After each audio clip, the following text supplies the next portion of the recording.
Hey Married at First Sight fans, welcome back to the channel. Shantia here. So today we're going to get into a review for the reunion part 1, and then I believe my final review will be for the reunion part 2.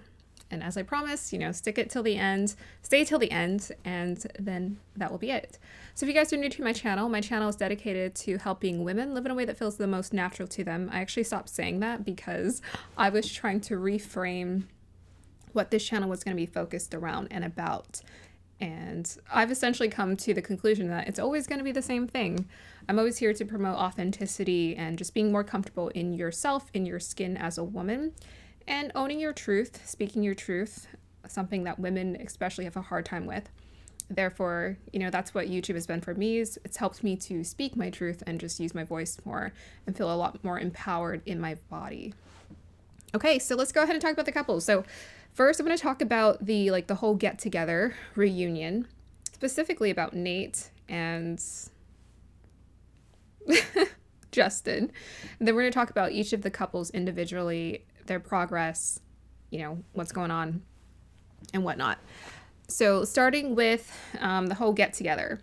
So everyone came back together. They're all sitting. They're all looking cute and dressed up. And then almost immediately, of course, they bring up this question: has anyone unfollowed anyone else? Now, why would they bring up that question if they didn't know or they didn't think that there was going to be some kind of drama?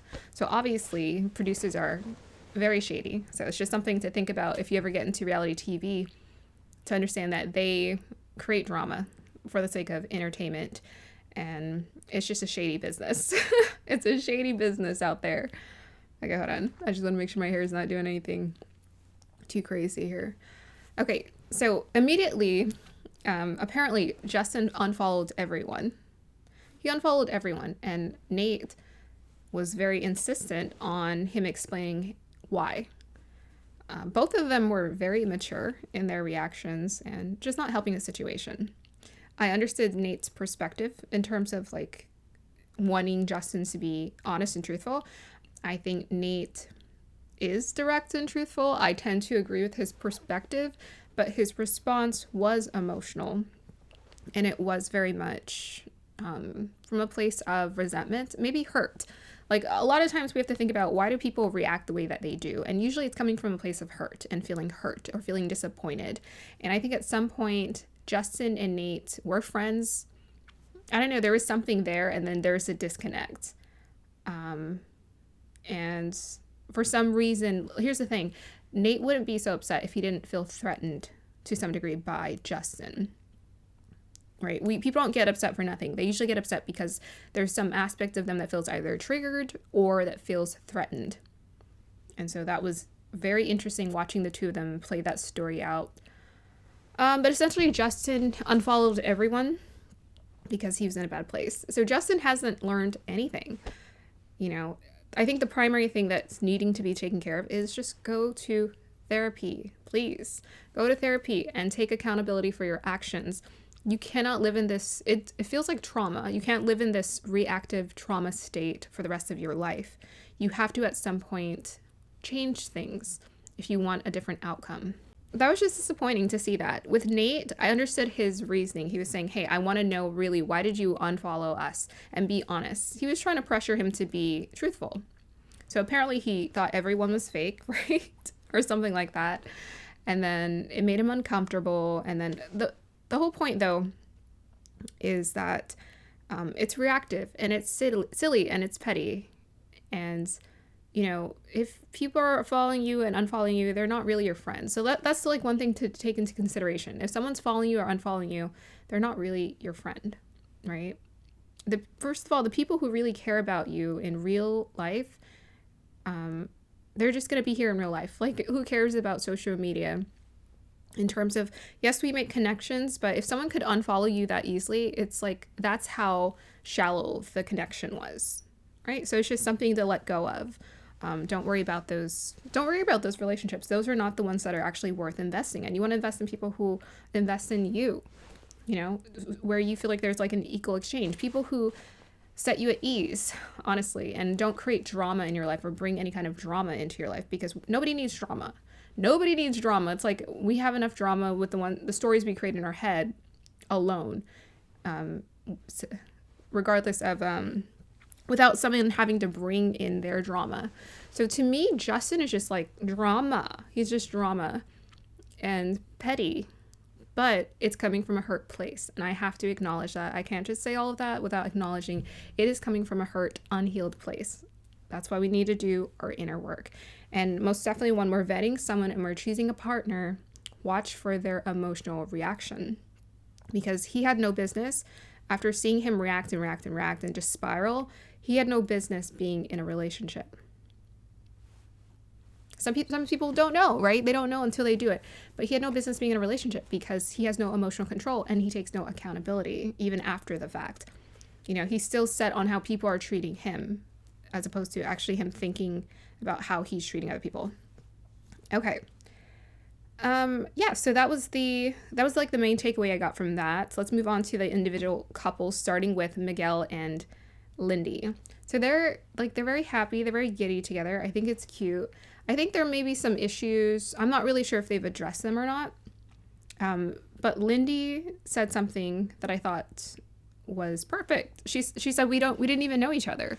We're still learning each other. Of course, we're going to get into these little tiffs and we're going to have these disagreements. Plus, reality TV amplifies everything.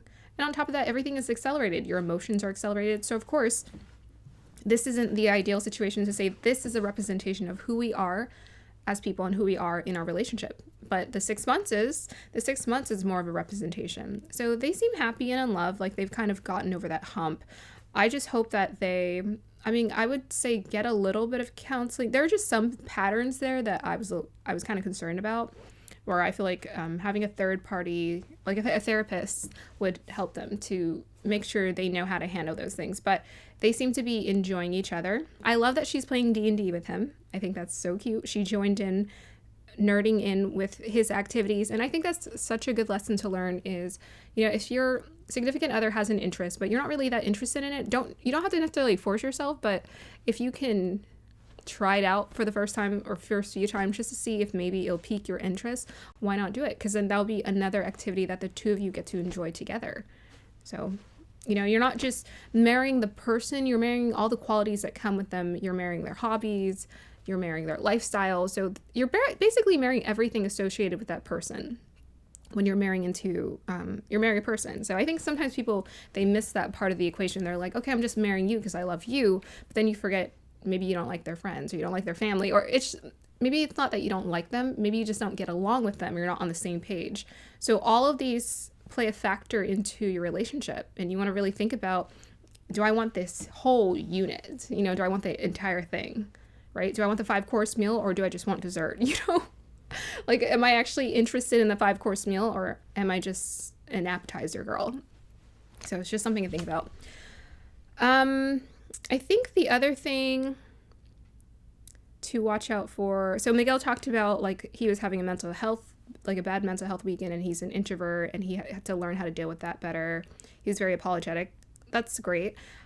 I'm just, the one thing that kind of concerns me about Miguel and Lindy is sometimes I wonder if he's a little too passive about certain things and she's maybe a little assertive.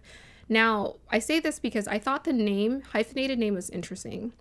I think this is like a big thing across the internet. Ultimately, what it comes down to, it's up to you to decide what you want. You know, it's just a name by the end of the day. It's just a name, and we're spiritual beings having a human experience, and it's just a name. But do think about what the name represents. I think she thought about it, but the name represented something to her, and she's still trying to embrace and create this state of freedom in her own life. So to her, the name represents, I'm my own autonomous being, and I'm not just a part of this marriage. And I think a lot of women sometimes fear that. They fear, I'm going to lose myself, because we are empathic beings, right? We are empathic beings. But part of that has to do with just the way you live your life. And it has nothing to do with the name. So that's my thing. It has nothing to do with the name. It has everything to do with how you carry yourself and how you live your life. You know, what you make a priority. If you make yourself a priority, and I said this in one of my Worthy, Flirty, and Thriving videos, is you should be the first priority at the beginning of the day. Now, it might be different if you are a mother with a newborn child, but you should be your own first priority, or you should try to put yourself up there at some point during your day. You should be making sure you attend to your needs, because when you attend to yourself, you make sure you're good, you're healthy, you're refreshed, as refreshed as you can be, then you have that overflow to give to your family and to other people who can benefit from your beautiful, feminine, overflowing energy. So my understanding, let me just go into the name thing.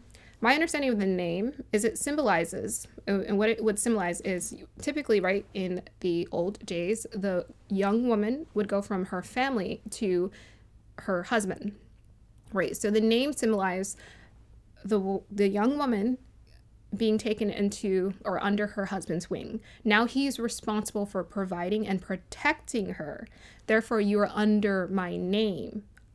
Because you have my name, you have protection, and you're going to be provided for. It's my responsibility to take care of you. So to me, that's what it symbolizes in a partnership, is that symbolic transition of understanding that if you are the feminine, especially, that your masculine partner or counterpart is there to take care of you. They're there to, provide the energetic, at the very least, the energetic providing and protecting. So they may not necessarily be doing like the providing. Maybe you work a beautiful, flourishing career and you're thriving, but that's just something genetically encoded into us, and we can't get rid of that. So that's just my thing. I think people should think about that, about what it symbolizes, instead of thinking like, I'm losing my identity. It's more of you're taken under his care. It's an amplification and an addition to what you get to experience with your partner. You're not losing anything. You got your name still. You got your first name, you got your middle name. You still got who you are, and you got yourself, you got your heart, you got your essence. No one can take that away from you. So sometimes if we attach ourselves to outer things like the car, the house, or names, then we lose sight of what's really important here. Okay, that's just my passionate argument. I think it's fine, though. I think Miguel and Lindy have a beautiful thing going, and I hope the best for them moving forward into the future. Let's move on to our next couple, which is Kristen and Mitch. Okay, I mean, we all knew it wasn't really going to work out. I think Kristen actually said that the Mitch and Kristen show's over, which I thought was weird, because I kept calling them a comedic duo and a sitcom. Because it's like, who would put these two together, right? Who would put these two together but reality TV for the sake of our own entertainment, right? Sitcom. So I was just kind of disappointed. Mitch, I feel like, has had the same narrative from day one. I think people do get frustrated. I've heard people get frustrated about Mitch and what he says and how he speaks, but he's apologized time and time again. I don't like this idea of making men apologize over and over and over again. I feel like we're losing sight of what we're here to do when we're making men apologize over and over and over again. What we want to do is we want them to empower us, and we want to empower them to step into their truth. So to be honest with themselves and to live a life that is true to who they are. That's what we want to do, is we want to empower each other instead of being like, well, I'm right and you're wrong. I can't with that argument. It gets so old for me. And because I guess I do see both perspectives, or I feel it, and I've seen it, and I've witnessed it in my own life. I've seen men do so much work to like commit and put into the partnership, and yet it's not really recognized or seen. And, women, kind of not want to ignore those parts, or want to ignore because they're still needing to do their own inner work. So I'm telling you, do your inner work. You don't just heal yourself, you heal your family, you heal generations forwards, backwards, all across the board. As a woman, doing your inner work is a superpower. Okay, so continuing on with this conversation with Kristen. She was still saying, well, I felt like he was attracted to me. I don't know what he's saying. He's not attracted to me. Kristen, let it go. Let it go. The whole point is that even just a smidge of not interested, not attracted, I choose to divorce, all of that is more than enough for someone to get clarity on understanding this guy isn't for you. There's no need to persuade, no need to convince, move on. So that's just my frustration with Kristen. She still does not understand her worth. Even 6 months later, she's still talking about, and even Kevin was saying, hey, is there any chance that you two can get together? Like, why do you guys keep asking him that? And then Kristen's like, well, I deserve better than someone saying, well, maybe. Girl, you deserve the whole 5-course meal. You deserve the yes, yes, yes times 10. And when she says, I think, she said something about, I think I deserve. Something like that. I think I deserve, or I think something. And I'm just like, what do you mean you think? You know, you are deserving. You are the prize and all that. Okay. That's just my thing with Kristen. With Mitch, I'm like, just stop making the guy apologize. He already apologized a billion times for the same thing. From day one, he said it. But it gets confusing because then now someone's coming over here and they're like, okay, but you should like me. And everyone's telling me you should like me. And he's like, okay, well, I signed up for the show, so I'm going to go ahead and make this work. Okay, try to make this work. So I think the only thing that was like a big turnoff with Mitch when they retrospectively look back is that he wanted to get physical, right? But we've heard this time and time again. Men don't actually need to like really, really like you to want to sleep with you. It's not, it sounds like heartless, but it's kind of like an animal primal thing, okay? It sucks. It's not the best thing, and mature, highly conscious men who are more stern with their boundaries probably would say no. But I think in this case, because he's like, okay, I want to give it a chance. We are married. She's telling me sex is important to her. Let me just give this a go. I'm just saying it. He gave in to the temptation. It didn't make him look good, but he's not the villain by any means. I'm like, they're consensual partners in this. They're consensual partners. She decided to say yes to him. He decided to say yes to her. It was a decision amongst two people. So if we're going to blame two people who didn't have the chemistry or whatever for being together, you need to both take responsibility. I don't believe it's just like one person, especially if it's two people consensually saying, yes, we're going to do this. I'm like, the minute they consensually said yes, they were both a part of that decision. Okay?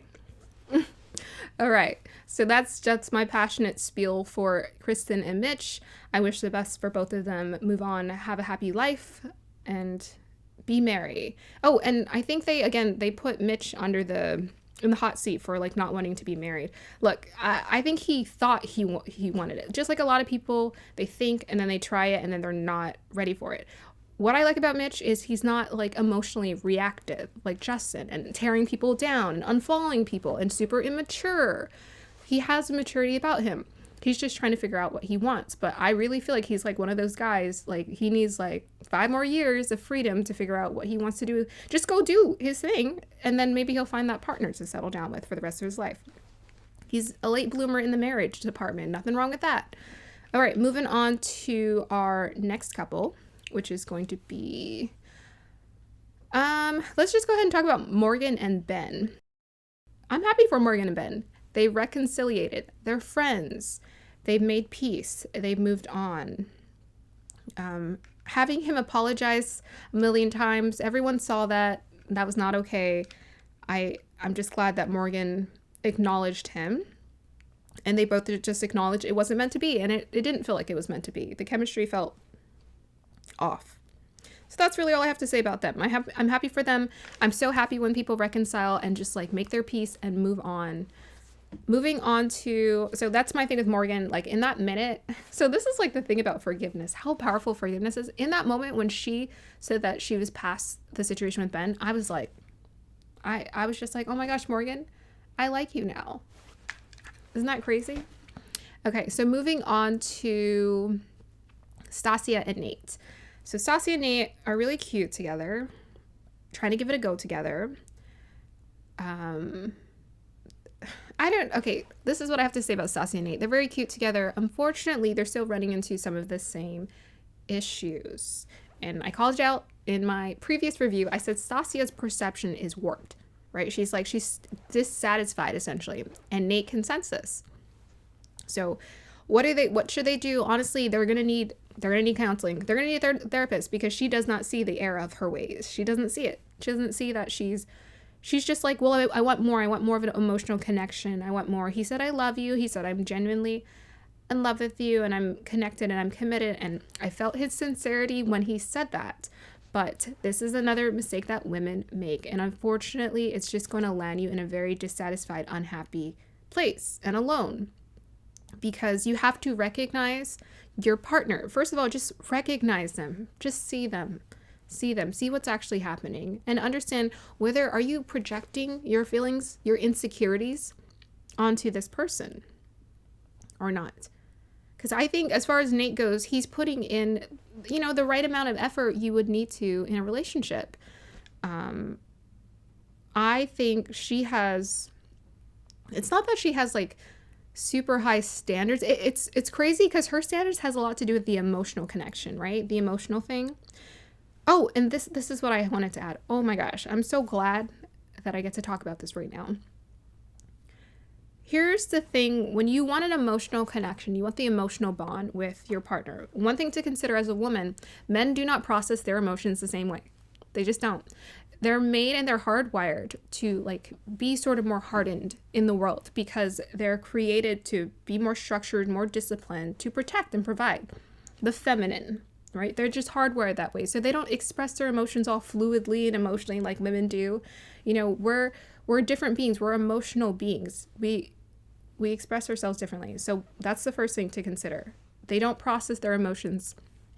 They process their emotions, but it processes at a different rate, right? They kind of compartmentalize things when they need to get things done, right? It's just like if they're focused on work, they're focused on work, right? If they're focused on the football game, they're focused on the football game. Okay, now's not the time to be distracting them. Like they're just, it's kind of like tunnel vision for them sometimes. So the thing to think about and consider also is that as a feminine, what do you think is the most beneficial thing about a masculine getting to be in a relationship with a feminine? It's about learning how to get more in tune and feel those emotions. That's the benefit of being in a relationship and being in a marriage. And that's what men know is their partner, their feminine counterpart, essentially, what is going on with his hair? Essentially provides a safe space and a safe haven for them to express their emotions. But when a woman is saying, you're not expressing enough, or I don't like the way you're delivering your emotions, immediately she's rejecting him. You're rejecting him. You're rejecting him. So the thing that you're here to teach your partner as the feminine emotional counterpart in the relationship is how they can unveil their emotions in a safe space, how they can feel their emotions in a safe space. That's what you teach them because that's what you know how to do effortlessly. You can't just get into a marriage and just be like, why doesn't he express his emotions to me the way that I want to express my emotions to him? Because he doesn't process his emotions the same way. This is his marriage, right? You're his marriage. You're the one who teaches him how to express his emotions. And you don't do that through judging him and rejection and saying, where's the love? You do that through demonstration and just providing a safe space for him and listening to him. We complicate it so much. You complicate it so much. But I'm like, just be that space, that safe haven for him, and it will just come effortlessly. Okay, so very feminine women do that for men. They're just like, they're more comfortable with sharing their feelings because they feel safe to do so with her. Okay. And especially if you do your inner work and you're tapped in, you're tuned in, he's going to feel safe to share his emotions with you. So you might want to ask yourself, if your partner's not sharing their emotions, what am I doing to block this or prevent this? What can I do more of to enhance this experience with my partner so we're not blocked off? So it just feels like a really nice give and take and a really nice flow. Am I expecting too much? How can I amp up my feminine energy so my partner knows that they're safe to share their emotions and their feelings to me? And how can I become more of a magnetic compass? I don't know what I was trying to say there. How can I become more of a magnetic mystical being so that he feels tempted to come towards me and share his emotions and feelings with me? So I'm just like, play with it. Observe your partner. It always comes down to this awareness. Observe your partner, observe yourself, and play and see what can you do? How can you shift your energy so that your partner feels desired in your partnership as well as you? Okay, so moving forward to our next couple, which is, I think, our final couple, Justin and Alexis. Hot mess. It's just a hot mess. I mean, it's really sad because it started out really nice. It had a nice vibe going on. They had a nice vibe going on, and then it just kind of it just spiraled. It spiraled. Now, I really felt bad for Alexis here because, I know she was saying things behind the scenes about Justin, and she could have did better. She could have not been so judgmental, and I know he felt that. What I say about sensitive people, again, they tend to be right, but they're sensitive, right? When he was calling everyone out for being fake and for people not wanting to hang out with him, he probably wasn't wrong. They probably didn't want to hang out with him. They probably maybe were presenting a certain image. People, also this thing about fakeness, people present a different image in front of different groups of people all the time. It doesn't necessarily mean they're fake. So I don't know. The fake thing is always weird to me because I'm like, if you're in front of the camera or if you're in a setting of high status, you probably will present a certain image versus like what you present when you're at home. I'm like, when I'm at home, guys, come on. When I'm by myself, I don't care. I'm just chill. I'm just like lying all kind of ways on the sofa. Like I'm relaxed. It's my safe space. But when I'm like in front of the camera or something, I'm more projecting my energy out towards you. I'm more like reactive and like expressive because I'm in front of the camera, but I'm also just having fun too. I'm having fun. Okay, so yeah, that's the thing about fakeness. But with Justin and Alexis, I don't think they ever really had what it took to like work it out because of the emotional stability. It keeps playing out in the relationship all the time. They confirmed that apparently they had consummated their marriage pretty much right away. And we just didn't know anything. We were finding out at the last minute. By the way, I totally skirted over this. How did I forget this? Okay, guys, I totally forgot to say that the big argument between Nate and Justin was that Justin called Nate gay. That's like, what is up with that? First of all, you shouldn't be throwing that terminology around anywhere.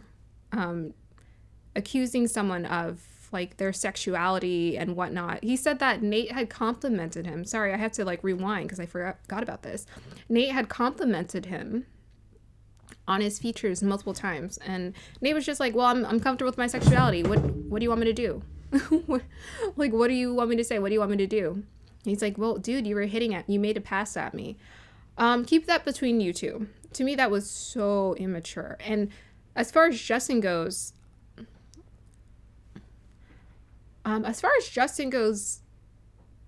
it just makes it less appealing. You become less appealing as a person for people to trust and be friends with if you're just throwing things out. I'm like, if you really have a problem with him, go behind the scenes and talk it out. Go behind the scenes and talk it out. Nate, too. Go behind the scenes and talk it out. Be mature. And stop coming with fighting words here to hurt each other because of hurt feelings. So, yeah, I didn't care for that. I'm just like, you shouldn't be going around accusing people of their sexuality. That's just way out of bounds, way unnecessary. I'm like, if you're really upset, just, I don't know. That was very disappointing hearing that. But surprising. Yeah, very surprising that apparently that's what he was thinking. That's what he said. But there's something there. There's an insecurity there. Everyone felt it. They said that he's projecting onto Nate, and I think he is projecting onto Nate his insecurity around his masculinity. But let's not get it twisted. Nate also has a bit of a insecurity around the masculinity too, because even though I understood his point, saying that Justin cries, calling him a crybaby twice doesn't make you the mature person in this experience or in this argument. I'm just like, that makes you sound like a child calling someone else a crybaby. Even though, yes, he is very emotional, but keep those hurtful those words to yourself. So he called him a crybaby, and then Justin turned around and called him gay. So I'm just like, what is going on here? A lot of hurt feelings. All in all, I just think the two of them should go their own separate ways and move on. So moving back to Justin and Alexis. Apparently, they had consummated their marriage. Justin told Alexis, don't tell anyone, which I'm like, usually it's the other way around. I don't know if there's ever been a season where a guy has said, don't tell anyone. And Alexis specifically used the words, so I decided to protect my husband. So that is just something to think about. If you don't feel like if you're the feminine in the partnership and you don't feel like your partner is doing the protecting, providing, there's a couple of things. One of them is they may just be super feminine. And honestly, if a guy is super feminine and you're in your feminine, you're probably not going to be attracted to them. Another thing is maybe you're too in your masculine. So if you switch your energy up, that might make them switch their energy up too. But Justin is very much in his feminine energy. You know, it's always about hurt feelings and his emotions. He doesn't protect his wife, right? Immediately he gets defensive and kind of throws her under the bus a little bit, right? Immediately he just gets defensive. Now she's my enemy. Fend for yourself day. Like, you're my enemy. I don't have your back anymore. And with that kind of attitude, you can't really be a husband. I'm like, that's not a mature approach to a relationship. Even if your wife does say something or whatever, keep that between the two of you, right? Don't air out dirty laundry in front of the whole world to see and listen to. So I just feel bad for Alexis because he has no self-control. I think Alexis has said a lot of things that she shouldn't have said. Like, she was very much like unleashing other people's secrets and whatnot. So she lacked maturity too. So part of it is, okay, like, this is kind of messed up. Part of it is karma to me. Remember when the two of them were like, they're cuddling together, talking about and judging other people's relationships. And then here's their relationship now and they're judging each other. So that just goes to show that the core of the character matters so much and it carries through. So if your partner is gossiping about someone else, they're more than likely they're going to be gossiping about you too. If your partner is harshly judging other people, more than likely your partner is going to be harshly judging you too. It's just something to think about. So hopefully, I mean, we all can be forgiving and we can learn, but our character carries through everything that we do. It carries through everything that we do. So holding a high character is important and developing it. You know, we all can use some kind of improvement. So developing your character, improving your character, being aware of how you're seeing other people or how you're judging other people, it matters. Because it pours into, like, sometimes people think they're literally just judging the world when they're the exact same way towards their partner. I'm like, that energy, it doesn't just disappear. It carries through every aspect of your life. You're judging your coworkers, you're judging your friends, you're judging your family, you're judging your partner, you're judging your kids. I'm like, because you judging. It's your energy. It has nothing to do with, well, I'm mad at this person, I'm mad at that person. I'm like, it's your energy. You have to think about how that carries through everything that you do. That's why I had to do my inner work, because I'm like, this energy, it carries through everything that I do. That's why I have to feel like I can't just honor my parents. I got to honor these people I'm married at first sight too. I got to honor them too. I got to honor my clients. I got to honor my siblings. I got to honor my coworkers. I got to treat them all with the same amount of honor. Otherwise, what's the point? My character is zero if I can't keep it consistent throughout. Dang. I'm going off today. Sorry about that. Moving on to, I think Alexis' perspective, or is it Justin's perspective? You know what? There's really nothing else to say. The two of them have a lot of internal growth to do, and I just hope they become aware of it. They become aware of, like, their inner child. I love that Ben's like, I have a lot of inner child. He's so aware. Oh my gosh, he's so aware. He's like, I need to work on my inner childhood. I'm not ready for marriage. That's great. I'm so happy you're so self-aware of that. Like, that's all we need. But Ben's too hard on himself. I wouldn't say that he's totally not available for relationships or whatnot. And I don't think he was totally projecting onto Morgan. It wasn't that bad. The thing is, for Ben, let me go back to Ben and say this. We're going to project a little bit of something. It's not like we're not going to bring any of our stuff into a relationship. Of course we are. We're going to be like, oh, you remind me of my mom, or when you said that, or you remind me of my dad when you did that. Like, we're going to feel a little of those feelings come up because we're healing together. So don't think just because you get triggered that immediately you're like, oh my gosh, I'm not ready for marriage. Of course not. It just means that we got to be strong, okay? It just means be even more self-aware. And instead of apologizing then, because I feel like you've done way more than enough apologizing, just be more assertive about what qualities you do want to bring into your relationship and focus on that, okay? Focus on what you can do. So that's what I would say is some people are very hard on themselves, very hard critics, very harsh critics on themselves. And my thing to them is just like, see what you can bring into your partnership and your relationship and how you can heal it and be more optimistic about that. See what kind of relationship is possible with your person and be excited about that. Okay. All right. So I'll see you guys for part 2 of Married at First Sight. The following week should be fun and interesting. I hope you guys are having a wonderful November thus far. There are apparently powerful energies moving about in the sky, so take advantage of it. There are dreams and wishes and transformations taking place. I don't know if you guys are feeling it. There's a shift happening. So on my spiritual channel, this is what we talk about. And I'm just excited. I'm excited for where I'm moving, and I feel confident about it. It's like confident, but it's like, it's very much a mystery, but I feel confident about the mystery that's unfolding before me. And I hope you guys are feeling encouraged and improved in your life. I hope you guys have enjoyed these these reviews for Married at First Sight. And just comment down below whatever you think, whatever you're thinking, whatever you're processing. And I would love to take that feedback and carry it on to the final review I will be doing for Married at First Sight so that I can move on to other things. All right, have a beautiful day or evening. Thank you for watching. Like, subscribe to support the channel, watch my other series, and bye.